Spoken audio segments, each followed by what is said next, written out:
GLFLF. Si vous avez déjà retenu ce premier acronyme, vous êtes déjà en route pour le podium. Tout d'abord, pour introduire cette table ronde, je voudrais revenir un petit peu sur ce contexte. Pourquoi la littérature francophone sur le podium? Eh bien, tout simplement parce que cette table ronde s'inscrit dans un dispositif qui est porté par le réseau OPAL des organismes de politique et d'aménagement linguistique, un réseau donc francophone avec la Fédération Wallonie-Bruxelles, avec l'Office français québécois de la langue française, la délégation française de Suisse romande, l'Organisation internationale de la francophonie qui représente les pays du Sud et la France avec la délégation générale à la langue française et aux langues de France. Ce réseau, donc, porte ce dispositif 10 mois 10 mots. Et cette année, donc, qui existe depuis une vingtaine d'années, un dispositif assez simple, une contrainte féconde qui propose un bouquet de 10 mots qui sont choisis par ces 5 organismes chaque année et qui s'inscrivent, je dirais, dans les enjeux de l'actualité contemporaine.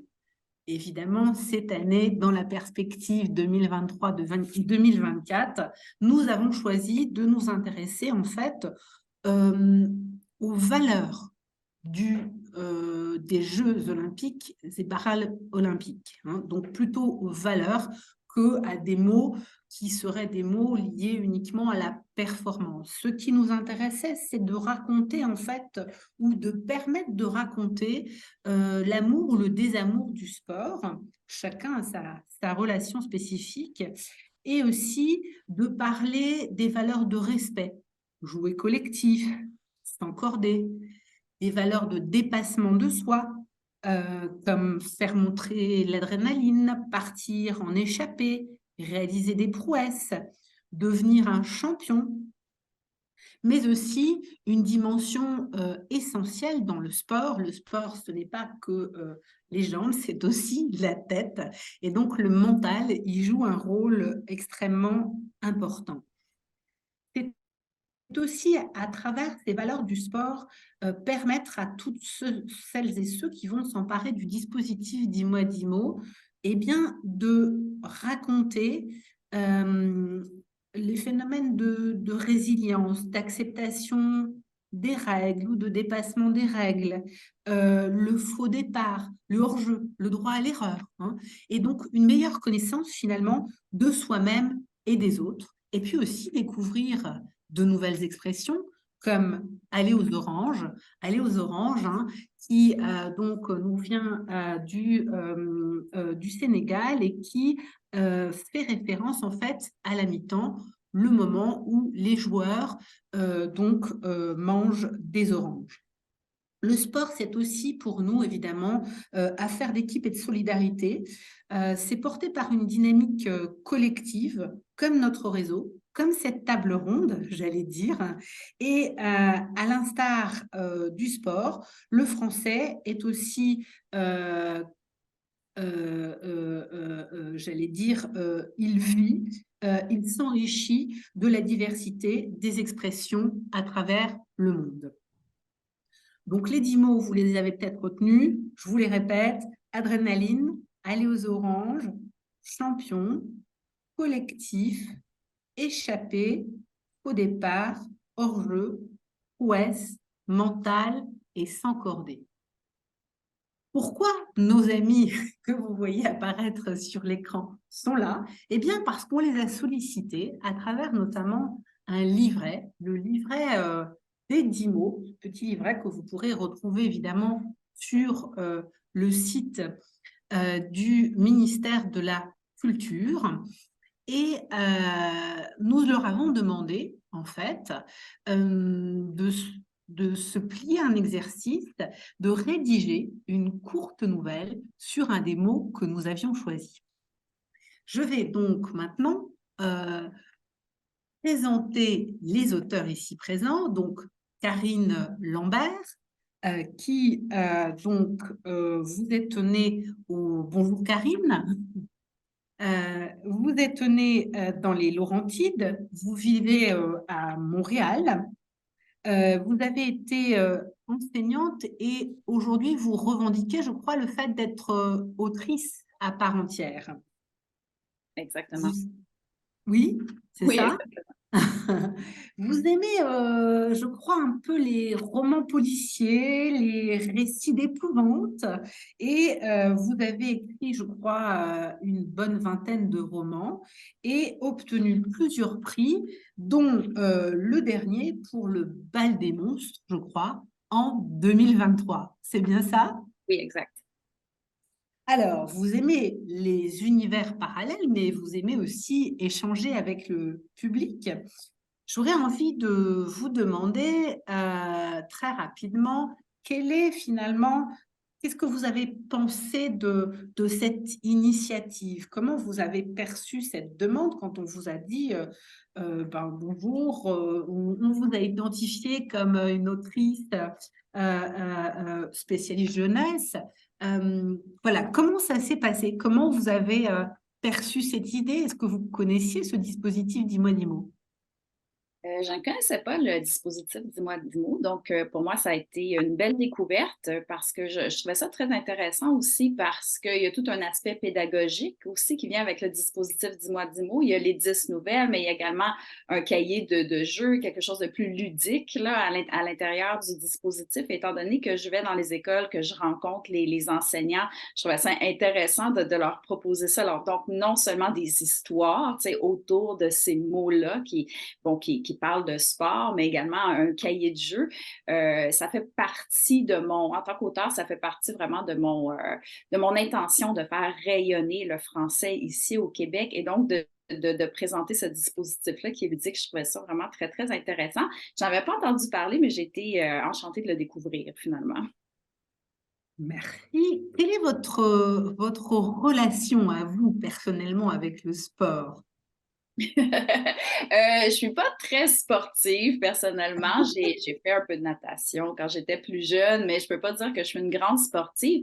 Par contre, le sport, c'est plus que il y a un imaginaire sportif qui est là. Donc, même si on n'est pas sportif, on a tous vu les prouesses des grands athlètes. On connaît un peu cet imaginaire-là et c'est intéressant justement de pouvoir travailler sur cet imaginaire-là dans des nouvelles qui parlent peut-être pas directement de sport, mais de montrer comment le sport peut nous influencer dans plein d'autres domaines. Alors, quel est je crois que vous avez écrit une nouvelle qui s'appelle Enquête moléculaire. Est-ce que vous pouvez nous en parler ou en tout cas donner aussi envie finalement à nos auditeurs d'aller découvrir cette nouvelle? Oui, ben, cette nouvelle-là, on m'avait donné le mot adrénaline. On m'avait demandé d'écrire une nouvelle autour du mot adrénaline. Et puis, bon, adrénaline, ça l'évoque tout de suite la tension, le sport, des moments un peu intenses de sport. Et je trouvais ça intéressant de voir de voir peut-être d'autres possibilités ou d'aller un peu sur une tangente, d'aller là où on s'y attendait pas avec ce mot-là. C'est un petit peu d'où est née Enquête moléculaire. Alors, rapidement, l'histoire, ben, une rencontre de trois molécules. Il y a adrénaline, dopamine, sérotonine qui vivent dans un organisme, un jeune homme qui s'appelle Mathis. Et puis là, les molécules se rendent compte qu'il y a un grand chamboulement, il y a eu un grand bouleversement, tout le système était en ébullition. Et puis là, c'est un peu policier, les molécules discutent entre elles et se demandent, mais qu'est-ce qui a pu se passer? Qu'est-ce qui est arrivé? On évoque toutes sortes de possibilités. Et puis bon, ben, je veux pas non plus divulgacher l'histoire, mais exactement, et on se rend compte à la fin de ce qui s'est passé et on voit que finalement, ces molécules-là, dont l'adrénaline, peuvent avoir plusieurs rôles dans un organisme. C'est ce qui est un petit peu la surprise à la fin de la nouvelle. Donc, je trouvais ça intéressant de montrer toutes les facettes de ce mot-là qui, oui, ont un impact dans le milieu sportif, mais peut avoir des impacts ailleurs aussi. Donc, voilà. Bon, bah merci. En tout cas, vous nous avez vraiment donné envie d'aller découvrir cette nouvelle, je rappelle, enquête moléculaire que vous pourrez lire dans le livret de 10 mois 10 mots sur le site du ministère de la Culture, que vous trouverez aussi dans le fil de discussion. Merci Karine.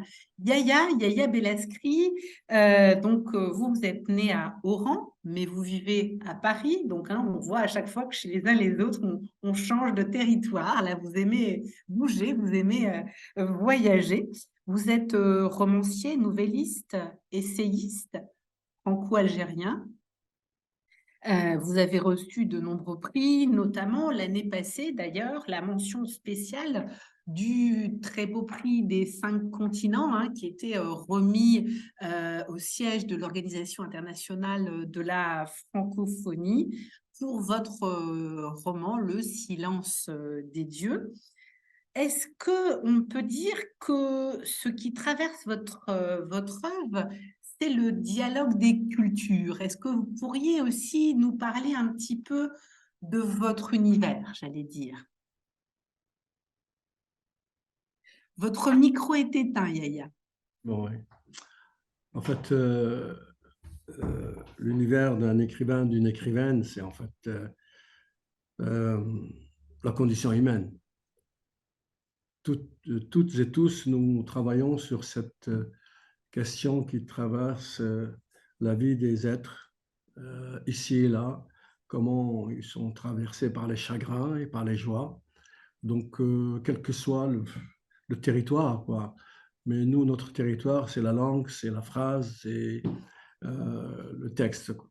Et donc, oui, peut-être le dialogue des cultures, je pense qu'il y a aujourd'hui, depuis un certain nombre d'années, depuis d'ailleurs la fin du XXe siècle, une théorie sur le choc des cultures. Et moi, ça m'interrogeait, ça m'interroge toujours. Et j'essaye de travailler dans le sens où s'il y a choc des cultures, ce n'est pas entre le nord et le sud, c'est entre la barbarie et la vie, c'est-à-dire le respect de l'être, le respect de la dignité de l'individu, et non seulement le respect, mais aussi l'amour, fondamentalement. Donc, oui, je travaille sur ça, enfin, de manière assez humble à mon niveau, comme tant d'autres. Et je suis là, comme vous l'avez dit, au titre de l'OIF, puisque j'ai eu la mention spéciale. Donc, je connaissais 10 mois, 10 mots, hein, j'en ai entendu parler, j'ai déjà vu passer des Ah, nouvelles. Oui, oui, je connaissais, bien sûr. C'est la première fois que j'y participe, ça me fait plaisir, oui. Et puis, c'était l'occasion aussi pour moi de ne pas aller aux oranges, mais de traiter d'autres choses, avec ce prétexte-là d'aller aux oranges. très bien. Est-ce que vous pourriez effectivement nous parler aussi un petit peu de donc la façon dont vous avez reçu cette expression? Vous la connaissiez, vous, personnellement, cette expression? Ah, pas du tout, honnêtement, pas du tout. J'étais surpris par aller aux oranges. Ok, j'ai cherché, j'ai trouvé que c'était bon la mi-temps. Bon, enfin, aujourd'hui, les sportifs ne mangent pas des oranges, et ils prennent des boissons préparées, je sais pas quoi, voilà. Bon, mais ça fait rien, mais c'est bien. C'est une belle expression, je trouve, qui est géniale, qui est intéressante, voilà. Et puis, autour de cette expression, j'ai brodé un texte sur la condition humaine, précisément. Et moi, dans ce cas, c'est-à-dire le racisme. Le racisme qui est une plaie et qui est partagée partout dans le monde, hein. Partout dans le monde, il y a toujours le bouc émissaire et celui qu'on rejette. Donc moi, c'était ça mon idée. Et le rêve de Djibril, c'est comme ça que ça s'appelle. En fait, c'est un cauchemar. C'est le rêve, mais c'est un cauchemar aussi. Donc voilà, c'est une rencontre de football et j'imagine Djibril qui est un joueur de foot et qui a à cœur de bien faire, mais bon, les circonstances font que les choses ne marchent pas telles qu'on les imagine ou qu'on les rêve. Très bien, bah, merci en tout cas pour ce petit portrait qui effectivement donne aussi très envie d'aller en savoir plus sur ce qui arrive à Djibril. Et vous, personnellement, quelle est votre relation au sport? Ah ben, j'aime bien le sport, je ne le pratique pas depuis très longtemps, comme vous pouvez le penser, l'imaginer, mais j'aime bien le sport. Je trouve que le sport, c'est un dépassement de soi, hein. Il appelle au dépassement de soi, il appelle à la rencontre et tout, même si, il faut être honnête et ne pas être naïf, que dans beaucoup de sports aujourd'hui, c'est la compétition, c'est l'argent qui domine. Mais il y a partout des amateurs de sport remarquables, formidables, dont on parle peu, qui font des choses. Il y a des éducateurs sportifs qui travaillent avec des jeunes et des moins jeunes et qui font des choses remarquables un peu partout, en France et ailleurs dans le monde. Et donc, ils donnent envie aux jeunes de se dépasser, de se sentir bien, d'être respectés. Et ce n'est pas seulement la compétition, c'est aussi être ensemble, comme vous l'avez dit tout à l'heure au départ, c'est aussi être ensemble, partager des émotions et tout. Donc, heureusement qu'il y a le sport amateur à tous les niveaux, football, basketball, handball, l'athlétisme, tout. Mais malheureusement, aujourd'hui, au niveau des professionnels, c'est des enjeux qui sont beaucoup plus financiers, économiques et qui priment, quoi. Mais ce n'est pas grave. Ce qu'il faut dire à ceux qui ont envie, qui aiment le sport, c'est que le sport, c'est formidable. Je le crois, je suis beaucoup de compétitions sportives, j'adore le sport, j'adore regarder, mais je ne vais pas au stade. Non, je fais pas ce pas. Bon, on le voit bien que, comme le disait de Coubertin, je crois que l'essentiel, c'est effectivement de participer. Absolument. Merci, Yaya Merci. Bellasri. Jérôme est coach, je crois que c'est comme ça qu'on dit, c'est comme ça qu'on prononce votre nom. J'ai l'habitude de répondre qu'on prononce comme on peut. Euh, Ça, c'est juste. donc c'est très bien. Donc, vous êtes né à Liège, en Belgique. Vous avez un parcours très original et très éclectique.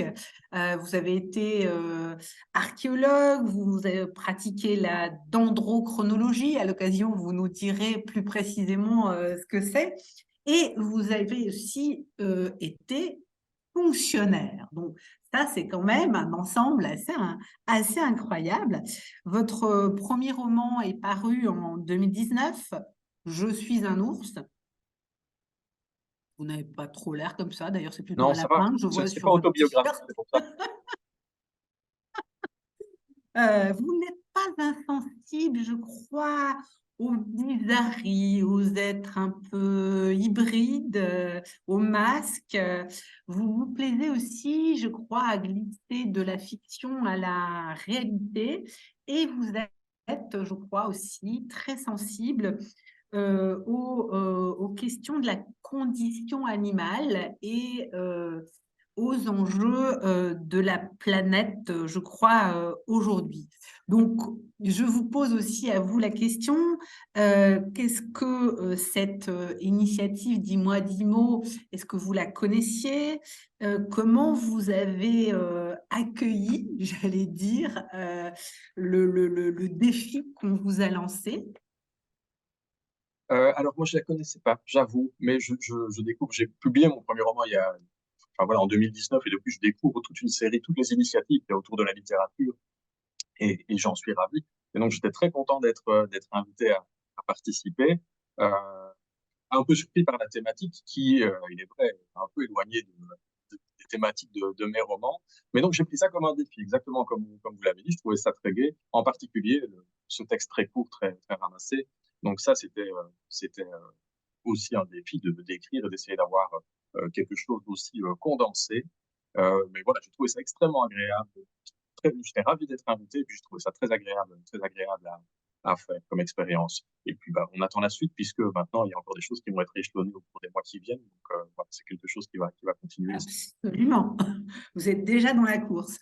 Est-ce que vous pourriez nous parler, parce que moi, ce que je trouve très intéressant dans vos trois propositions, c'est qu'elles sont toutes les trois très variée, très riche, qu'elle raconte à la fois, évidemment, en creux de vos univers respectifs, hein, et c'est tout à fait normal, mais aussi qu'elle raconte évidemment de cette richesse et de cette diversité qui vous habite. Donc, est-ce que vous pouvez comme ça brosser rapidement le portrait enfin, pas le portrait, mais le résumé, j'allais dire, de votre nouvelle? Si vous pouvez dire aussi peut-être quel est le mot qui vous a été Oui, confié? moi, c'était le mot faux départ. J'ai reçu le mot faux départ et je dois vous avouer qu'au début, j'ai cherché quelques idées. Je me suis lancé dans une ou deux, ça ne fonctionnait pas très bien. Puis j'ai essayé de me rappeler, je me suis dit, tiens, concentrons-nous sur l'olympisme et qu'est-ce que ça me rappelle?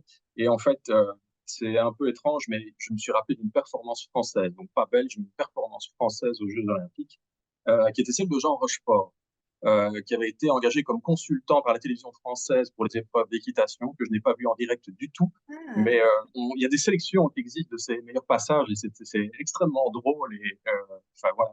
Et donc, je me suis rappelé de ça, je me suis dit, mais oui, les Jeux Olympiques, il y a aussi l'équitation. Et donc, moi, j'ai imaginé un conte euh, qui passerait dans un Moyen-Âge, ou plus ou moins au Moyen-Âge, et un conte où un seigneur qui s'ennuie un petit peu organise une course entre trois chevaliers, mais à laquelle il invite un gueux. Et donc, pour moi, c'était l'occasion à la fois d'écrire cette nouvelle dans un monde qui correspond un petit peu à celui de mes récits et d'essayer d'y accrocher quelques éléments enfin, voilà, sur ce que je peux penser éventuellement des Jeux Olympiques. Alors, Yaya l'a bien dit, il y a tout ce qui est magnifique dans le sport amateur, toutes ses qualités, toutes ses valeurs positives. Et puis, comme il l'a dit aussi, quand on passe au sport professionnel ou aux grands événements comme les Jeux Olympiques ou la Coupe du Monde de foot, on est un petit peu parfois étonné de voir les nouvelles par rapport à l'impact que ça peut avoir par rapport à tous les sports business, etc.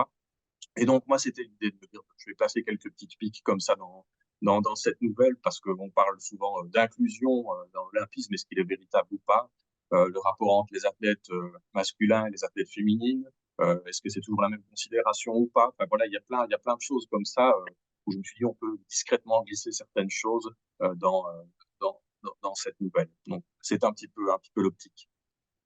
oui, donc c'est non seulement un faux départ, mais aussi une fausse arrivée, comme vous le dites, C'est et un ça. renversement un petit peu, effectivement, de paradigme, je dirais, en tout cas, et de ce à quoi on pourrait s'attendre au départ. Et ça participe effectivement totalement d'une nouvelle à chute.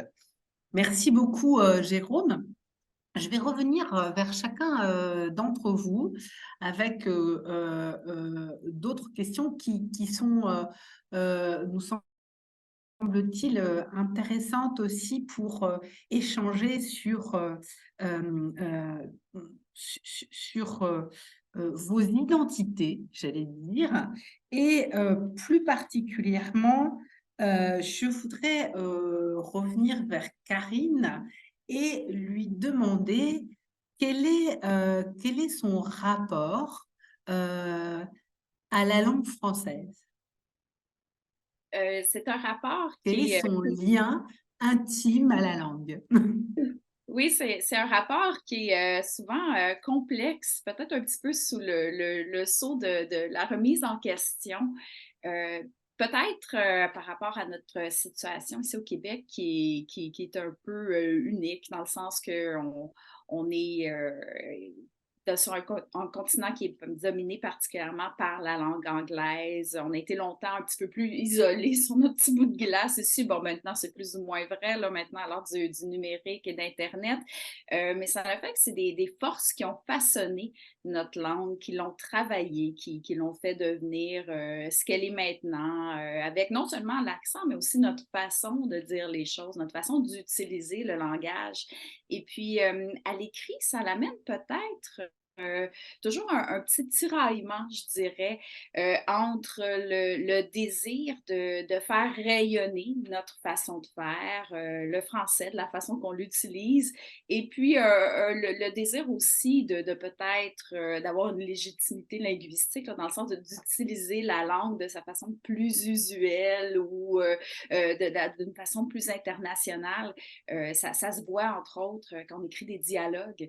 Souvent, on se pose la question, et c'est pas unique aux Québécois, là. Je pense que tous les gens tous les auteurs ont un peu ce problème-là quand on écrit un dialogue. Est-ce que je me colle à l'oralité un peu plus, à comment la personne pourrait vraiment parler? Est-ce que je veux entendre vraiment mon personnage ou, bon, non, je veux utiliser un français qui est correct et puis parfois, bon, on est un petit peu pris entre ces deux pôles-là avec toutes les nuances possibles entre les deux pôles. Et puis, dans la nouvelle, entre autres, je pourrais peut-être conclure par ça, la nouvelle enquête moléculaire. J'avais au départ quelques expressions qui étaient un petit peu plus québécoises. Entre autres, une des expressions que j'avais, je disais que les molécules, bon, je vous ai parlé un peu tantôt, hein, que c'était une enquête entre 3 molécules qui discutent. Et puis les molécules, à un moment donné, disaient, ben là, tous les systèmes se sont mis à faire la rumba. Et ici, au Québec, faire la rumba, ben, c'est faire la fête. On l'utilise très, très couramment. Mais on se dit, est-ce que les gens à l'international vont bien nous comprendre? On s'est aussi posé des questions. J'avais un autre exemple qui était, ici, on va utiliser, à un moment donné, une des molécules disait, elle sentait la soupe chaude. Sentir la soupe chaude ici, c'est sentir le vent tourner, sentir qu'il y a quelque chose qui s'en vient. Ça, c'est pas aussi clair que ça pour tout le monde, hein? Exactement. Et donc, on s'est posé plusieurs questions en disant, mais là, qu'est-ce qu'on fait? Est-ce qu'on laisse l'expression parce que ça pourrait être intéressant pour un public plus international de les découvrir, un peu comme qu'on a découvert Aller aux oranges de Yaya. Mais en même temps, est-ce qu'on risque pas d'avoir un certain niveau de confusion aussi? Est-ce qu'on va se faire comprendre? Donc, oui, pour conclure, un rapport qui est toujours complexe. On se pose beaucoup de questions avant d'utiliser un mot. Est-ce qu'on y va d'une façon qui est plus usuelle, plus internationale? Est-ce qu'on laisse nos expressions? On essaie toujours un petit peu de naviguer entre les deux pôles. Moi, je pense que justement, cette invitation au voyage et aller découvrir de nouvelles expressions, c'est vrai que l'idée de la soupe chaude, là, je n'avais pas du tout le fait que le vent tourne, ça, c'était pas du tout dans mon esprit. Mais justement, je trouve que c'est ça aussi qui nous enrichit tous, les uns et les autres. Et peut-être que dans une prochaine édition, il faudra qu'on s'interroge sur le sujet. Et peut-être que juste avec une astérix et puis l'explication justement de l'expression, ça peut nous enrichir les uns les autres. On a aussi développé avec ce réseau un dictionnaire des francophones dont je vous parle aujourd'hui, qui existe sous forme d'application gratuite et qui invite justement à découvrir des mondes totalement nouveaux grâce à 8 ressources qui vont du grand dictionnaire de terminologie du Québec jusqu'au au vocabulaire technique de France Terme, en passant par le dictionnaire des Outre-mer, mais aussi l'inventaire des Français d'Afrique. Donc voilà, ça c'est une vraie richesse, une vraie diversité, me semble-t-il, de notre langue et aussi de la communauté que nous partageons. Et ça, c'est ma deuxième question. Est-ce que vous vous sentez francophone et qu'est-ce que ça veut dire pour vous? Mais absolument, absolument que je me sens francophone. Je suis consciente que dans mon français, comme je vous disais, il y a plein de forces qui travaillent mon français, entre autres la proximité qu'on a avec la communauté anglophone. J'ai moi-même étudié en anglais. Une bonne partie de mes études se sont faites en anglais et parfois, ça peut s'entendre dans mon accent, dans ma façon d'utiliser des expressions. On va utiliser plus des calques des fois de l'anglais auxquels il faut faire attention parce que c'est une richesse, je crois, au Québec. On est bilingue et qu'on ait cette proximité avec la langue anglaise, mais en même temps, oui, il y a des risques d'érosion auxquels on doit faire attention pour ne pas perdre notre langue. Mais je me sens tout à fait francophone. Moi, le français, c'est ma musique. Puis d'ailleurs, on m'a souvent demandé, mais Karine, pourquoi est-ce que tu n'écris pas en anglais? Tu parles couramment anglais, tu pourrais facilement écrire en anglais. Et puis, il y a tellement un plus grand public en anglais. Je dis, oui, mais moi, le français, c'est ma musique. Je ne m'imagine pas écrire dans une autre langue parce que mes univers se passent en français. La sonorité des mots, comment je vis ces textes-là, pour moi, c'est en français. Donc oui, je me sens francophone, fière d'être francophone, puis définitivement, j'ai envie de faire rayonner cette langue-là, de la faire aimer aux gens qui m'entourent. Eh ben, merci pour comment dire, ces beaux mots sur votre relation à la langue et à la francophonie. Yaya, je vous pose à vous aussi cette même question. Quel est votre lien intime, singulier, personnel à la langue?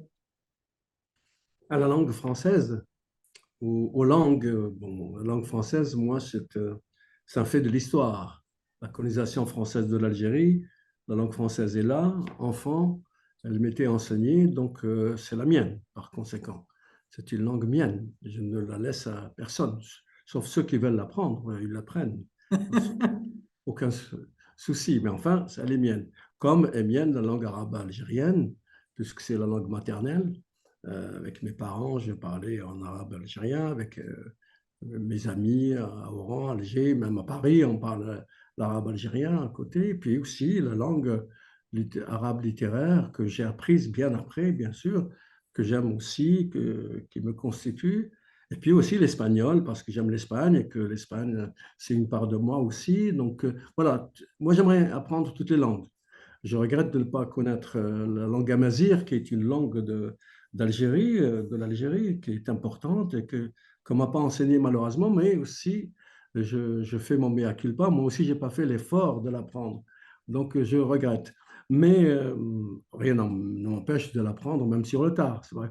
Donc, une langue, c'est une manière d'être au monde, c'est une manière d'appréhender les choses, une manière. Donc, je les appréhende avec la langue française. Ceci dit, dans mon texte, le rêve de Djibril, dans on peut ce n'est pas évident, mais il y a la chanson qui traverse cette nouvelle est une chanson que j'ai traduite de l'arabe vers le français. Ah, Oui, merveilleux! oui, absolument. C'est vraiment, c'est une chanson en arabe, algérien, et qui me paraît très, très belle, qui exprimait quelque chose. Et donc, je l'ai traduite en français. Donc, dans cette chanson, il y a, pour moi, toute, disons, l'émotion de cette Algérie que je porte, qui est là, qui m'accompagne. Donc, dans mes textes, de toutes les manières, il y a beaucoup d'expressions que j'emprunte à la langue algérienne, effectivement, ou à la langue arabe littéraire. Donc, je puise dans les deux. J'ai la chance de connaître les deux. J'en suis bien content. Voilà donc ce rapport, mais ça ne fait pas une identité d'une personne, pas du tout. Euh, Toutes les langues sont légitimes, toutes les langues expriment une manière de voir la vie et le monde, une philosophie et puis notre présence au monde. Et donc par conséquent, euh, la langue française est mienne, la langue arabe est mienne, la langue espagnole est mienne, la langue arabe algérienne est mienne, voilà. Et toute langue que j'apprendrai, ce sera à moi. Donc, je la revendiquerai et j'en ferai. Mais il ne reste pas Mais moins vous que. avez fait le choix de d'écrire en français. Mais c'était le choix, en fait, c'était peut-être inconscient, mais en tout cas le choix, parce que je n'avais que cette langue-là. La langue arabe D'accord, littéraire est venue plus tard pour ma génération. Et d'accord. donc, l'arabe algérien était là, il ne s'écrivait pas à l'époque, même s'il s'écrivait au 16e et 17e siècle. Mais quand moi, je suis près du 17e siècle, mais du 20e, et donc, par conséquent, la langue arabe, à ce moment-là, algérienne ne s'écrivait pas. Mais la langue arabe littéraire, je l'ai apprise plus tard.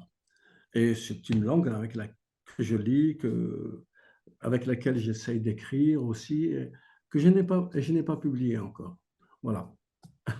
Et comment s'appelle la chanson là, que vous avez traduite et qui traverse le rêve de Djibril? Ben c'est ça, c'est avec cœur et ardeur, nous serons les meilleurs, avec panache et la sueur, nous n'aurons pas peur. D'accord. Bon, bah, c'est super de savoir ça. Bah, moi, je l'avais pas, oui, j'en avais pas conscience. Donc, bah, merci pour ce dévoilement à cette occasion de cette belle table ronde. Donc, pour Je vous vraiment, pose c'est vous aussi la j'utilise des question. expressions arabes et des chants arabes et des poésies arabes. Je vous pose à vous aussi la question, puisque vous êtes franco-algérien et que pour le coup, pour les Français, ça n'est pas du tout une évidence. Est-ce que vous vous sentez francophone? Et qu'est-ce que Alors, ça évoque chez vous? ça dépend ce que ça veut dire, Ah, francophone. ah, Parce qu'il n'y a pas de pays qui s'appelle la francophonie. absolument. Donc, je me sens à ma place et je me sens euh, francophone dans la mesure où c'est ma langue, j'appartiens à une ère non pas géographique, mais une ère linguistique qui est la mienne, c'est-à-dire la francophonie, la langue française en partage. Dans ce sens, oui, bien sûr, mais je me sens, la question identitaire me gêne. Moi, je parle d'appartenance. Donc, j'appartiens aussi bien à la culture algérienne et arabo-berbéro-musulmane qu'à la culture française et européenne occidentale, de par mon travail, mon itinéraire, ma trajectoire. Donc, je me sens de ces deux ères civilisationnelles qui m'enrichissent et qui m'apportent beaucoup, qui me constituent. Donc, à ce moment, j'appartiens. Ce n'est pas mon identité. Donc, parce D'accord. que l'identité, pour moi, c'est quelque chose qui fige et je rejette cela. Pour moi, je suis dans quelque chose qui est mouvant, qui se déplace, qui s'enrichit au contact des autres parce qu'on le constate depuis toujours. Chaque jour, on grandit un peu. On grandit en contact de l'autre, des autres, quels qu'ils soient, d'où qu'ils viennent. Alors, bien sûr, je grandis euh, dans la rencontre avec mes amis en France, et aussi ceux en Algérie, ceux au Soudan, et les autres au Québec, en Belgique, mais aussi au Kirghizistan ou en Afghanistan. Je grandis au contact de toutes ces femmes et tous ces hommes qui sont au monde comme moi et qui ont tant à m'apprendre. Absolument, bah merci beaucoup pour ce témoignage. Et c'est évident que cette dimension d'une langue, j'allais dire, métissée, créolisée, est aussi évidemment ce qui fait toute la richesse de la francophonie. On ne le redira jamais assez, je crois. Merci Yaya. Jérôme, et vous, votre lien à la langue française? Alors, en fait, par rapport à ce qu'on vient d'entendre, moi de mon côté, c'est évidemment pas les mêmes enjeux ou pas le même contexte, même si voilà, la Belgique c'est un tout petit pays avec trois langues officielles, trois langues nationales, hein, le français, l'allemand et le flamand. Mais pour moi, le français c'est tout naturel, voilà, c'est pratiqué dès l'enfance. C'est vrai qu'en Belgique francophone, en plus, on est assez naturellement tourné vers la France elle-même. On suit beaucoup les actualités françaises, etc. Donc, c'est quelque chose.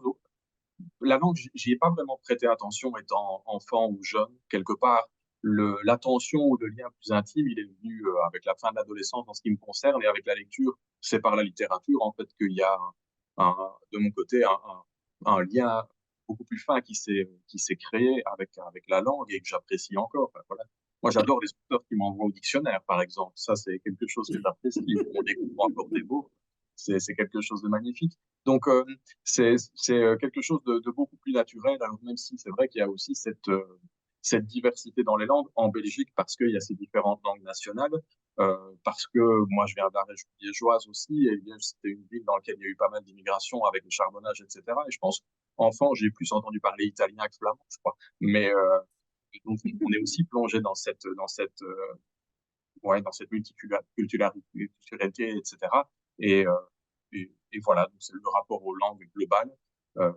Il est intéressant et le français, c'était assez naturel. Très bien. Et pour vous, la francophonie, ça évoque quelque chose ou pas? Euh, Disons que ça me rend, pas en termes d'identité non plus, mais ça me rend plutôt curieux, justement, la francophonie. C'est amusant de voir à quel point euh, les personnes qui sont francophones sont réparties sur la planète et sont dans des contextes, dans des cultures qui sont si différentes. Et ça, je trouve ça extrêmement agréable. Ça me rend très curieux, évidemment, de découvrir la manière dont on pratique le français euh, dans d'autres régions, dans d'autres pays. Enfin, voilà, les expressions qu'on a entendues tout à l'heure du Québec, moi, il y en a que je l'ai noté, et en fait, à chaque fois, je fais ça, mais je trouve ça enfin, hyper intéressant, très gai aussi, etc. Et, et d'entendre aussi les expériences des autres, le rapport qu'il y a pu y avoir avec la langue maternelle, le conflit entre la langue maternelle et le français, etc. Ça donne des contextes qui sont très différents et très intéressants. Je trouve que ça permet de faire des ponts et ça rend curieux.